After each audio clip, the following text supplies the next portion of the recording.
السلام عليكم البنات ومرحبا بكم. ان شاء الله تكونوا دائما بخير وعلى خير. اليوم البنات جبت لكم فكره من اروع ما يكون لتنظيف لتعطير البيت.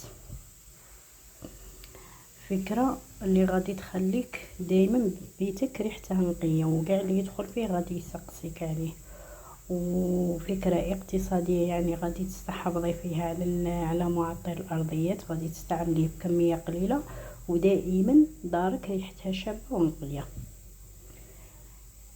الفكرة اللي غادي نديروها اليوم واللي غادي نوريها لكم وغادي بزاف بنات غادي تعجبهم الفكرة. بعد ما تنقي دارك وتسيقي الدار وتنشفيها وكامل، ديري معطر الارضيات، ديريه في بخاخ كيما هكذا.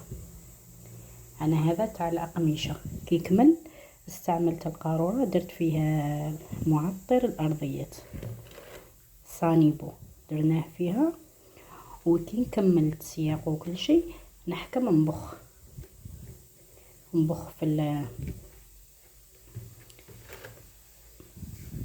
في الارضيه ونخليها تشمي واحد الريحه، ريحه النقا، وتبقى لك مده طويله، مده صانيبو تبقى في الدار مده طويله، يعني كاع اللي يدخل تجيه ريحه شابه في الدار. وراها في نفس الوقت راها اقتصاديه، يعني ما غاديش تدي لك كميه كبيره من معطر الارضيات كي تبخيه، غادي تبقى الريحه في الدار وما تديلكش كميه كبيره. انا هذه الفكره دائما نستعملها كيما هكذا، دائما نستعملها نبخ في الدار المعطر ونخليها وتبقى دائما تبقى دارك فيها ريحه النقا.